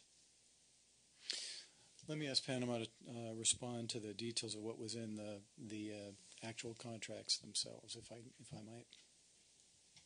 Panama Bartholomew, Deputy Director, California Energy Commission. Each of the contracts are reviewed on a regular basis through a process called the Critical Project Review Period, and there are set benchmarks in each contract, and through that we've been monitoring invoicing and also spend rate. So there are regular benchmarks that we check, Senator. So are there contracts out there that maybe they haven't sent an invoice because the work hasn't been done, but the work was supposed to have been done, and so now we have a contract that's in trouble? We, as Executive Director Oglesby testified, we've already been identifying those contracts that have been low on spend rate, and we've already started the process of taking money out of those contracts and putting it into contracts with that have been better performance under this program. How widespread is that problem? Excuse me? How widespread is that problem? At this point, we don't believe it's too widespread. We've had probably about a handful of contracts where we've taken funds out of and putting it into other programs. More of a ballpark than just a handful. About $6 million. About $6 million. 1, 2, 3, 226. 5, 10, 20 contracts. How many contracts is that for the 6? We pulled it out of 4 contracts. We put it into 3 contracts. And just share a little bit more specifics. Which of the programs that have been outlined, do these contracts, are they spread out, or are they concentrated in any one particular area? In particular, the Clean Energy Business Finance Program, and then the ECO program as well. Okay. And aside from those that are behind those built-in milestones and deadlines, do we have a rough number of how many are perilously near that status? How many are on the watch list? They're all on the watch list, and they're all on weekly watch lists. Okay, who's gone from green to yellow because they're not quite red yet? Yeah, do you have a name or two you want to mention? Absolutely. So the local government commission contract that you'll see referenced in the state auditors, about the fourth from the bottom, a $32 million contract. In addition to that, our California Comprehensive Residential Building Retrofit Program as well. We're keeping a close eye on. Basically, as the state auditor, the numbers that she has listed in her table accurately reflect what we'd consider the reds and the yellows. And so the numbers that are shown here as far as remaining to be spent, those are the ones that we're focusing the greatest amount of administrative attention on, setting in place a decision tree about when to reallocate those funds and identifying places for those funds to be reallocated to. Okay. So I come back to an earlier question. You're monitoring, you've identified a few, you've acted on $6 million worth of redirect, which is good. But again, less than a year away. And I haven't even asked the jobs question yet, so we can go there next. You've acted on $6 million that need to be redirected, but when it comes to the warning signs being there, I'm looking at amounts of $41 million for the Comprehensive Residential Building Retrofit Program, $25 million for the commercial retrofit, $30 million for local government for Clean Energy Business Finance Program. These are multiple times the $6 million that I'm sure took a lot of work to identify and decide upon and redirect. So in a short time window, how confident are we about handling these much bigger amounts of money? At this point in time, we're fairly confident, but just to be sure, we've engaged the Department of Finance, their Office of State Audits, to make sure that our methodologies and our processes, and to the extent we can determine actual progress, because we need to do effective triage in order to have time to reallocate funds if necessary. I agree. In time to get it used up. But at the same time, and I've talked to some of the jurisdictions myself, if we pull the funds away from a project that's been properly awarded and has a reasonable expectation, then we create another type of error that is not good for employment or energy efficiency. So we want to walk the line. We want to bring an outside set of eyes in to help us, and part of that project is to give us some guidance to the extent we need it, if we need to shore up some of the record keeping and processes that were identified in the Bureau of State Audit's letter. The Department of Finance has already begun to do its initial assessment of our program, and without making promises, they've dug in and are beginning to look at what we have to work with to make sure that that the tools we have to make those judgments are valid and up to snuff. And to the extent we can make any changes on the fly to enhance those capabilities, we're going to do it. Okay.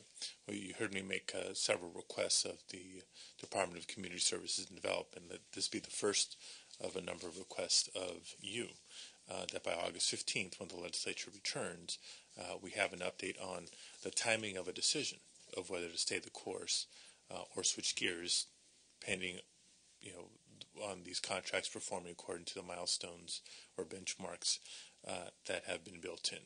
Senator, I'm happy to do that, pledge to do that. August 15th is for some projects going to be, we will be able to make some assessment. We will make our best assessment by August 15th, but we're going to need to watch Let me be abundantly clear. It's not the one-time check-in between now and next April. We're going to have a series. And we will so be you get me at what least you have providing by August 15th. We will at least be providing monthly updates, and we've pledged to do that. So you can see it, and it will be based on this process that I just described. So to the extent you need additional information beyond, let's keep the channel of communication open so we can meet your expectations. Okay, let's get to the jobs question. You heard me ask it of the previous panel. We're looking at the dollars and cents here in the letters and the tables and the charts and your responses. How many jobs have been created? That's part of our report to the federal government that's required. And for lack of not having moved the money earlier, how many jobs have not been that could have?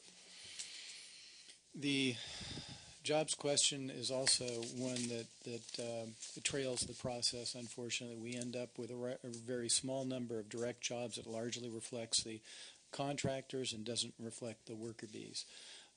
The data comes in again at the end of the process as well. I'll ask Panama if he can add anything to that, but the fact of the matter is that like the unexpended funds, along that comes with data that's not here to give you complete data that would include the contractors, jobs maintained, and more detailed information once the work is undertaken. So, Panama, if there's anything you can provide a more detailed response, I'd appreciate it.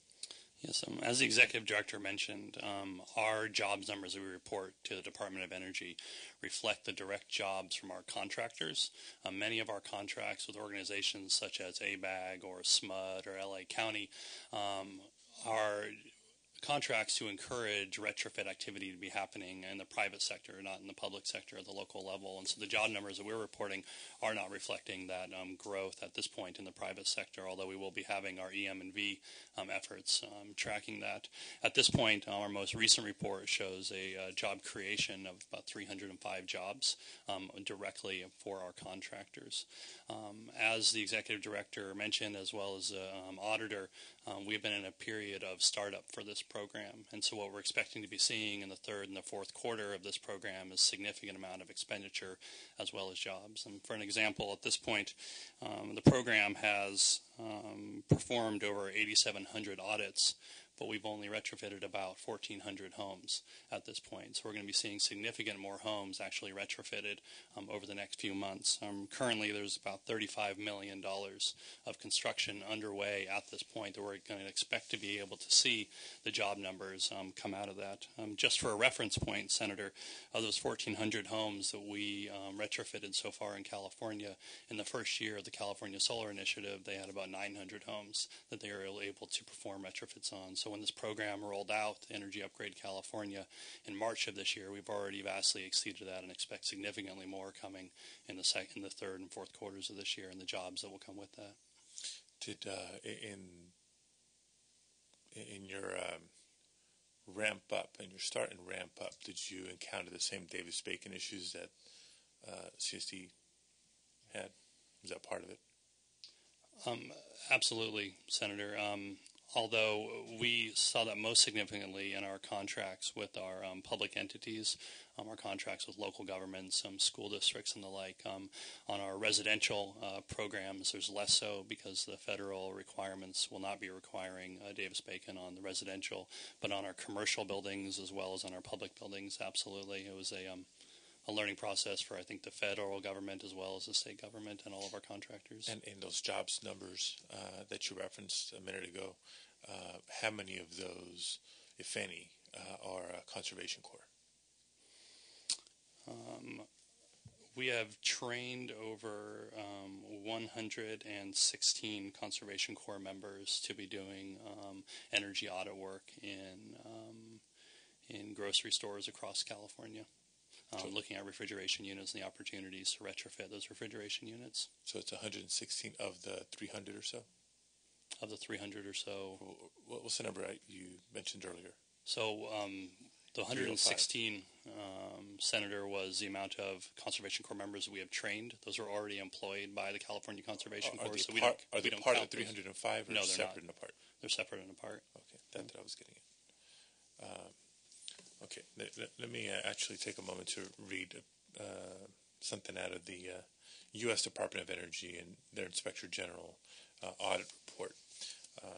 On page 4 of their report, they talk about program impacts.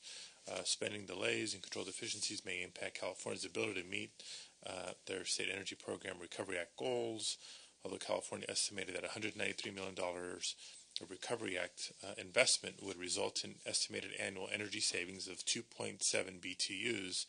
to do energy efficiency retrofits for 29,000 residential and 5,500 commercial buildings and create 2,100 jobs by April 30th, 2012. The Commission had reported only 210 jobs created and only 85 commercial and residential retrofits had been completed as of December 31st, 2010. We acknowledge this is then data. Slow start, slow ramp up, I get it. In fact, only 30 retrofits were completed in the last quarter of 2010. With close to a year remaining in the grant, the Commission would have to increase its completion rate exponentially to approximately 5,800 residential and 1,083 commercial unit retrofits each quarter to reach its retrofit and annual energy savings goals. In a May 2011 update, the Commission indicated that the state energy program would achieve less than half of the energy efficiency retrofits presented in the plan, and then it goes in to speak to some adjusted numbers. Are we on better track to hit our goals because we've lowered the goals, or because we've increased capacity? I'm reading here that it seems we've lowered the marker. Senator, as you've heard through now the four hearings that we've had on the Recovery Act, we've gone through quite a different evolutions of the policy landscape. When we originally applied for the state energy program and when our applicants originally applied to our competitive solicitations, there was a real belief that property assessed clean energy financing was going to be available across California.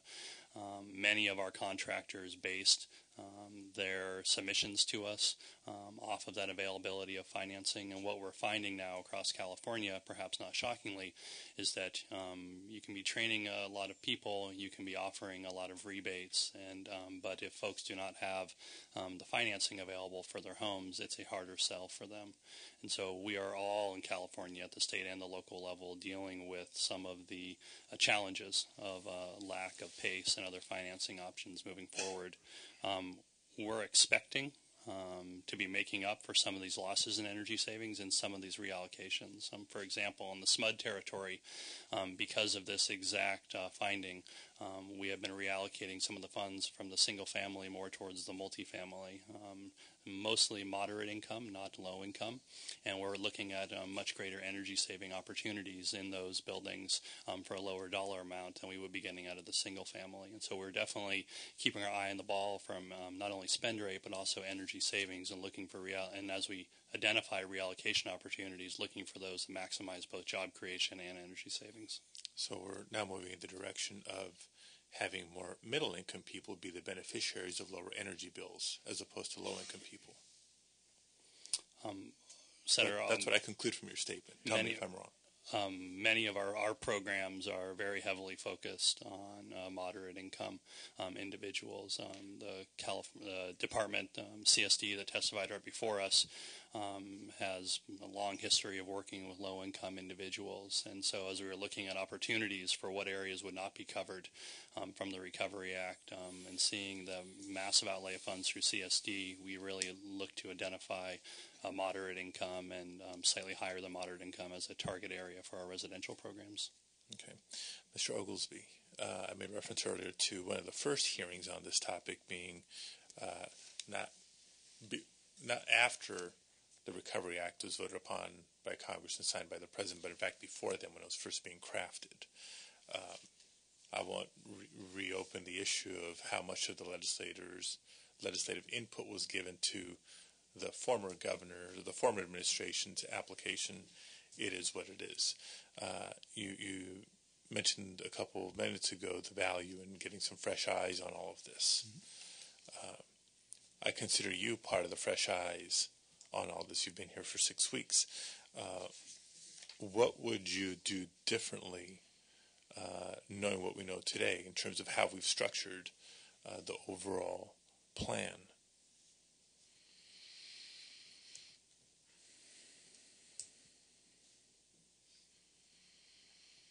It's hard to answer that very clearly without being there at the birth of the program, but I think it's useful at the startup of a program to make sure you have a sound process to define it and make sure it's inclusive.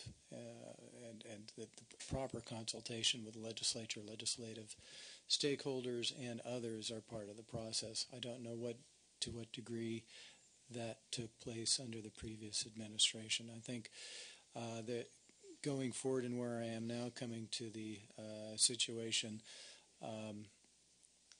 making sure that milestones are established early on and that you're on track to establish the milestones is valuable. I think there's been a need to make sure that the Energy Commission is able to communicate well with those that are monitoring the programs, like the state auditors, so that it's a transparent process and we're all speaking the same language and expectations are aligned. Having said that, it's hard to part of the rough startup, the slow startup, related to some undefined programs at the federal level, and it would be I have a question in my mind whether those delays could have been accelerated, particularly if there was greater involvement with the federal stakeholders, and that might have taken something that would involve both legislative and executive branch intervention earlier on. I don't know if you did that or not. So let me tell why I asked the question. Not to revisit a previous fight, but prior to the talk in Washington about the debt ceiling, there was actually some level of conversation about a second stimulus plan. Mm-hmm. And maybe that's no longer part of our future. But in the off chance that it might be, what can we learn from the first experience going into maybe second opportunity here? And we look at a mix of strategy: residential, single family, residential, multifamily, commercial buildings, government buildings, a lot of contractors, some, private business doing some of the work, top heavy, bottom heavy, we have a whole spectrum here to observe and learn from. So I'm hoping we're going through that exercise of, was this necessarily the best approach, the best strategy to begin with? I can tell you that some folks question things like a revolving loan program.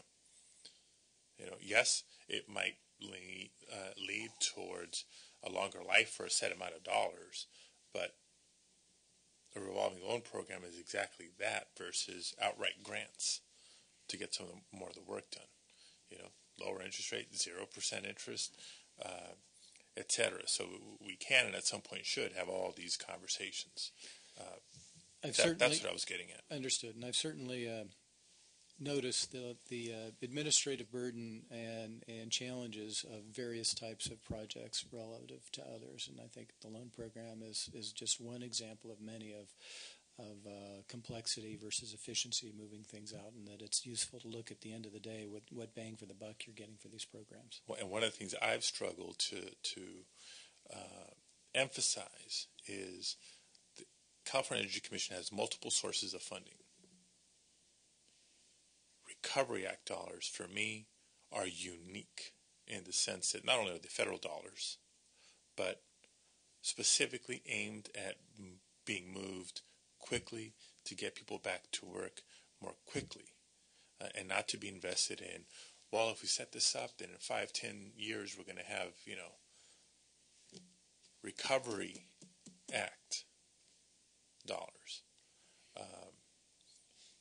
That being said, as I mentioned, this is just one source of funding for Energy Commission programs. And some programs that are either similar or grown by other sources of funding. What have you learned in the last 6 weeks about how the Energy Commission administers and oversees programs? And what specific rooms for improvement are there either in the less than year that remains of this ARRA money eligibility or beyond that?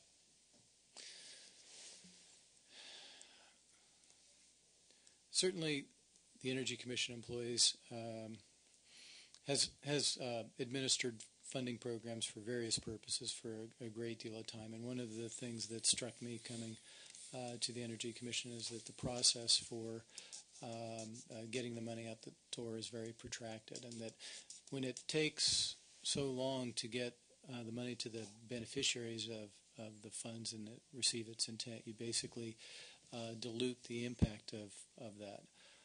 So one of the things that is underway right now and is under my administration of the Energy Commission is an examination of ways to streamline the handling of all the funding programs so that we don't get bogged down and we can get the money out the door efficiently and responsibly and in line with the mandates of the legislature.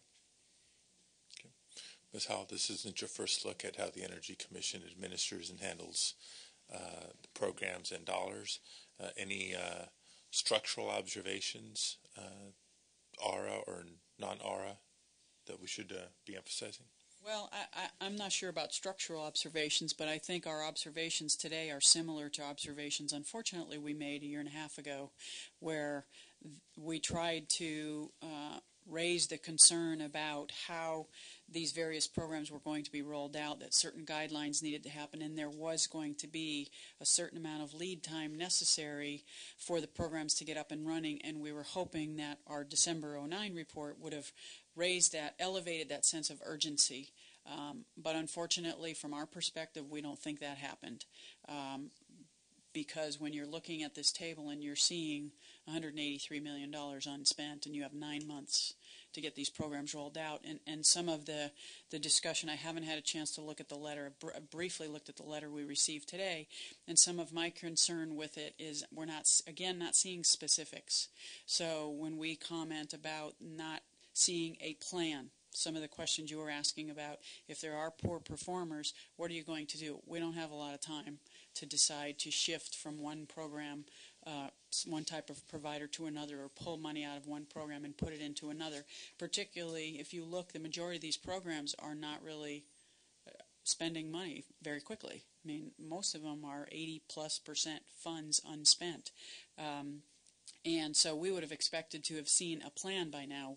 We raised that issue a year and a half ago. We're still not seeing a specific type of planning. The other thing that struck me a little bit in the comments today and in the letter is, with all due respect to the Department of Finance, I mean, one of the issues we raised back in this report was making sure you have a process in place to monitor the providers, to monitor these programs, to identify risk, and the intent, and the commission actually contracted out and is spending about $4 million on a firm to provide that kind of risk assessment and monitoring, etc. So I was a bit surprised to see now that they've decided, and this is with all due respect to finance, if you have a contractor on board that you are expecting to do those kinds of things, why now do you need to pull the Department of Finance in at the 11th hour to try to help you assess where you're at with a variety of programs? So with all due respect to the Commission, we're disappointed in what we've seen in the last year and a half as far as progress.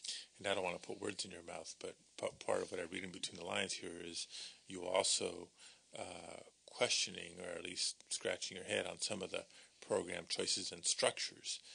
Do they reflect the urgency of ARRA funding or not? That's the question that I have, and that's kind of a sense I get from you. I think that's a fair observation. I mean, I'm certainly not an expert in the energy area, but again, when we went in a year and a half ago and we saw that they were going to develop some of these new programs, have you really thought it through, and have you developed an approach and a plan and established milestones a year and a half ago so that you would know, have we hit that milestone? If we have not, what do we need to do? And that's when we made recommendations in this report, and we felt that if they were going to hire out some of that expertise to help them with that, they've entered into those contracts. Well, what's the result of some of that? And again, why are we now having to turn to other resources in the state? And again, that's with all due respect to finance. It just surprised me to see that's an approach that they're now considering. So, and not so much a question, but a comment. When the legislature reconvenes in August, we'll have between August 15th and September 9th for the end of our legislative year. Lest we see significant traction, the legislature reserves the option of legislatively prescribing how that money ought to move if we don't see the Energy Commission getting it together very, very quickly, because we cannot afford to wait until January.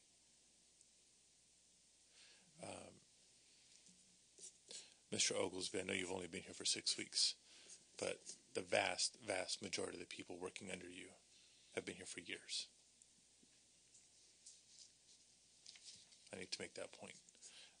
So I look forward to the information that I've already requested from you. We will have a follow-up from today's hearing, not just to hear from the Energy Commission, but from Community Services and Development. Part of the information I'd like to request from you today is how much of the money, and it may be multiple contracts here, has gone to Portland Energy, a focus of prior hearings of this commission. And because you've only been here for 6 weeks, you're probably wondering, Portland, that last I checked, that's not California. Early on, we had numerous questions and exchanges of letters inquiring as to why millions upon millions of dollars is being spent by the California Energy Commission in payments to Portland Energy. I'll let your staff bring you up to speed on that, but how those specific contracts are performing. Are they meeting their benchmarks? Are they meeting their milestones? How much has been encumbered versus actually been put to work? How many jobs those have created? And how much energy has been saved as a result? And if you want to go a step further and identify which local providers are performing well versus what other ones may not be, we'd value that information as well. Ms. Howell, anything further before we move on? No, I think that's it, Senator, unless you have any additional questions. Mr. Oglesby? Well, I want to say that I really do appreciate the opportunity to come here and talk about these programs, and also to reach out to you directly. And we'll be working with your staff not only on this program closely, but on some of the other challenges that the Energy Commission has, and programs in particular on legislation that is new legislation that we're looking to implement. Want to make sure the lines of communication are open, and that we work within to be faithful to legislative intent, and that there aren't surprises as we go forward with implementing some of our programs. So doors always open, and this might have been a rougher introduction to the committee in our hearings than most people would like or hope for, but this is the people's business. Californians are depending on us. And so I wish you the best. Would love to partner with you, and just end on a point of reminding you that the communication is a two-way street. It's not just incumbent upon me to keep an eye on the work that the Commission does and all the entities under the jurisdiction of this committee do, and call you to task when we feel it's necessary. But if and when there's issues that you feel are worthy of bringing to the legislature's attention, that you have an open invitation to do so. You shouldn't wait for us to identify problems and have hearings on it for us to have that conversation and seek resolution. I appreciate that, and I'll be taking advantage of that in the very near future. All right. Thank you all very much. I hope you enjoyed this conversation. This is now the opportunity in the agenda for public comment. Any member of the public wishing to address the committee on today's topics, but was not previously agendized. Going once, going twice. If not, then stay tuned. We will be having follow-up conversations. As I mentioned, legislature will reconvene August 15th. I believe we have a committee hearing on the 16th, that first Tuesday upon return. Thank you all again very much. This meeting is adjourned.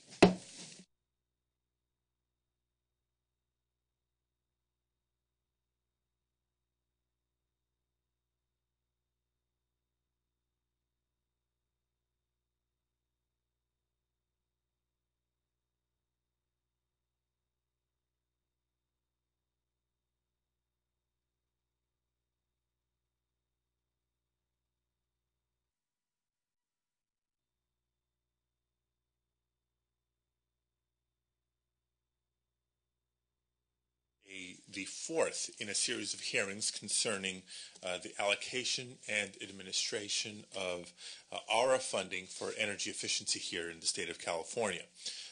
As a result of the Recovery Act in 2009, California applied for and was awarded more than $400 million for weatherization and other energy programs. However, only a fraction of the funds have been spent. They were awarded on the condition that they would be fully expended by April 12th of 2012.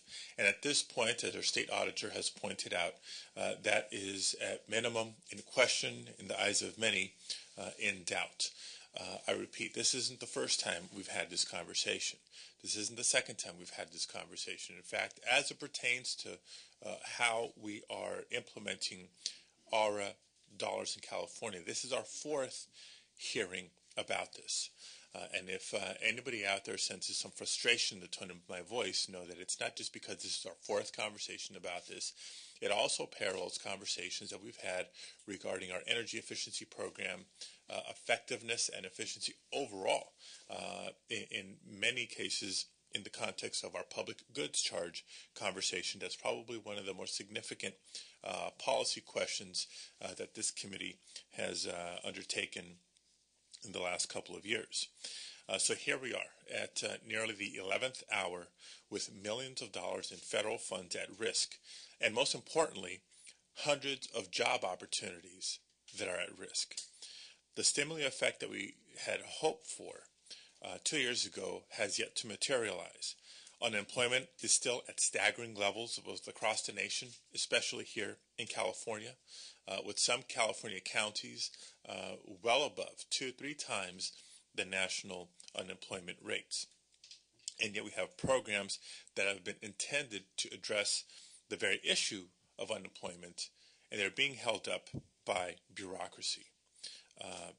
This is a prime example of why the public is increasingly frustrated with our government at times, not to mention adding fuel to the fire in the context of, or in contrast to, the debt ceiling conversations and debate happening in our nation's capital. The state auditor advises us that 81% of CEC funds have yet to hit the streets, which is chilling. It appears that the Department of Community Services and Development has folks out there trying to spend weatherization money, but we see actually a very uncommon problem in government. That is, a department asking contractors to do more work and to spend more per project. And for whatever reason, that's not happening. I hope that today we can shed more light on the challenges of getting these funds out the door and leave here with the confidence that we will meet the federal deadlines. More importantly, I hope to come away from today's hearing with the confidence that we're on a better path to actually create the jobs. That was the primary intent of the Recovery Act, in my opinion. And I hope in doing so we can restore some confidence in the Energy Commission should we genuinely consider the role they may play in the future of any public goods charge or programs funded by the goods charge. I failed to introduce myself when they delve right into the issues. This is Alex Padilla, chair of the committee. Not joined today by other members of the committee. As many of you know, we're on a legislative recess, but I do have both Kelly Smith, chief consultant to the committee, as well as Bill Mabey, my chief of staff, here at the dais. Without further ado, let's get underway by calling forward Elaine Howell, our state auditor, and I also welcome John Wagner, interim director of DCSD, and Jason Wembley from the same department to talk about the DCSD audit and findings and recommendations. Our second panel will focus on the Energy Commission itself.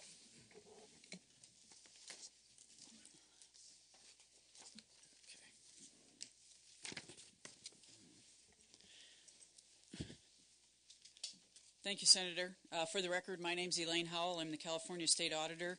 And what I'd like to do for you, Senator Padilla, is just very briefly go over the results of a follow-up review, essentially, that we did at Community Services and Development Department related to the weatherization program. As I'm sure you're aware, as a member of the Joint Legislative Audit Committee, we were asked to conduct some audits back in 2009 and in 2010 related to the Recovery Act and how well prepared California agencies would be to administer many of these programs, particularly programs like the weatherization program, which saw a huge influx of funds through the Recovery Act. Typically, weatherization is a much smaller program in California, but with Recovery Act California received an award of $186 million. So we conducted some audit work, issued our first report back in 2010, and really did raise concerns about whether or not the department was prepared for such a major influx of funds, and certainly providers out in the community as to whether or not they would be prepared to conduct the weatherization activities that would be necessary. So what the report that we issued in July of this year, just last month, is basically trying to give a status report of how far along has Community Services Development Department done, is how much progress have they made in trying to implement and get these monies, as you indicate, out onto the street. Unfortunately, there's still a significant amount of work that needs to be done. Basically, what we found is that there may be as much as $37 million that could be in jeopardy of the state not using those funds and those funds reverting back to the federal government. The Recovery Act grant itself expires in March of 2012, March 31st of 2012. So the department, the state of California, has to have these monies expended